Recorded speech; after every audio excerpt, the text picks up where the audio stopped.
गया में गोकर्ण जी महाराज ने श्राद्ध पिंडदान भी किया, लेकिन उसको मुक्ति नहीं मिली। क्यों मुक्ति नहीं मिली? बोले पिंडदान और श्राद्धादि कर्म में अभी अभी हमने बताया, वाक्य शुद्ध हो, मंत्र शुद्ध हो, विधि सही हो, तब उसका फल होता है। गोकर्ण जी ने पिंडदान तो किया, लेकिन पिंडदान करते समय जो गोत्र बोला वो अपने पिता का गोत्र बोला धुंधकारी के लिए, क्योंकि गोकर्ण जी को तो यही पता था कि ये मेरा भाई है, आत्मदेव का बेटा है। लेकिन वो आत्मदेव का तो बेटा था नहीं, बेटा तो किसी और का था। मां तो केवल लाई थी, झूठ बोली थी। अब कितना भी बोले अमुक गोत्र और नाम अलग, गोत्र तो पिता का बोला जाए और नाम धुंधकारी का, दोनों टैली ही न करे।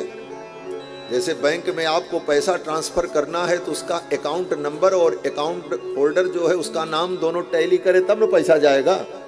एक भी उसमें इधर उधर हुआ तो पैसा ट्रांसफर नहीं होगा। उसी प्रकार पिंडदान आप करो और उसका नाम और गोत्र अंतर पड़ जाए, गोत्र कुछ और हो और आप कुछ और बोल रहे हो, नाम भले सही हो और नाम सही हो लेकिन गोत्र आप कुछ और बोल रहे हो, उसका गोत्र कुछ और है, बोले तो पिंडदान आदि कर्म का फल उसे प्राप्त नहीं हो, इसीलिए धुंधकारी को प्राप्त नहीं हुआ।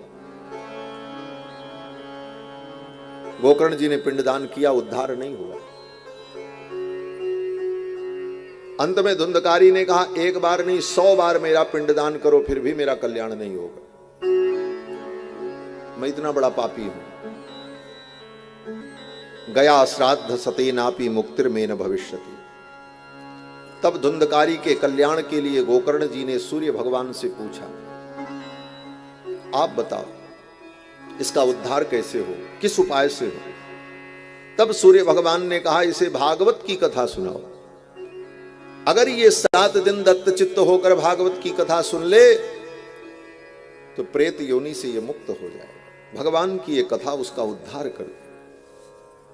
गया श्राद्ध से जिसका उद्धार नहीं हुआ उनके उद्धार के लिए ये भागवत की कथा उद्घोष करती है, डिमडिम घोष करती है। फिर तो गोकर्ण जी महाराज ने कथा का आयोजन किया और इसी महीने में, आषाढ़ के महीने में, आषाढ़ के शुक्ल पक्ष की 9वीं से गुरु पूर्णिमा पर्यंत 7 दिन की कथा का आयोजन किया। कथा में धुंधकारी आया और एक बांस में बैठकर कथा सुनने लगा। 7 दिन कथा सुना और 7वें दिन उसे मुक्ति की प्राप्ति हुई। बड़े प्रेम से कथा सुनता था महाराज। कथा सुना करके जब गोकर्ण जी चले जाते थे तो वो कथा का चिंतन करता था, क्या सुनाया, कितनी अच्छी बात बताई। और इस प्रकार 7 दिन तक उसने कथा सुनी। 7वें दिन उसे मुक्ति मिल गई।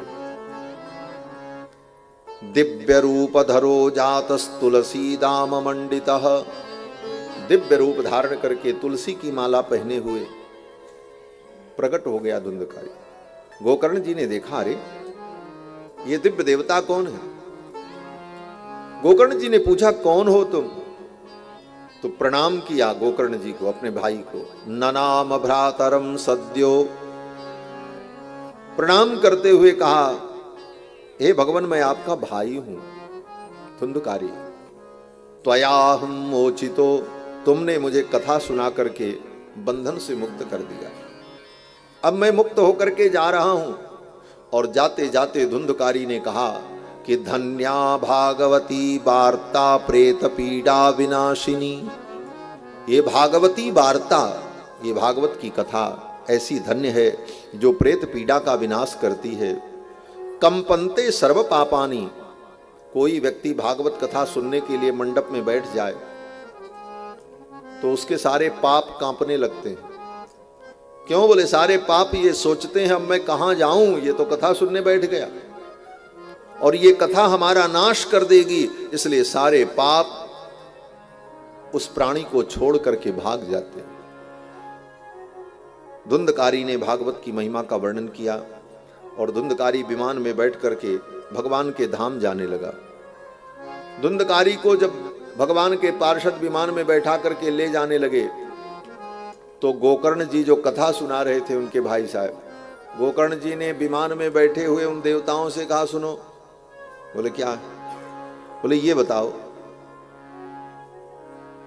इतने श्रोता बैठ करके कथा सुन रहे थे और आप केवल एक विमान लेकर के आए और केवल धुंधकारी को ले जा रहे हैं। इन श्रोताओं को भी ले जाना चाहिए, सबने कथा सुनी है।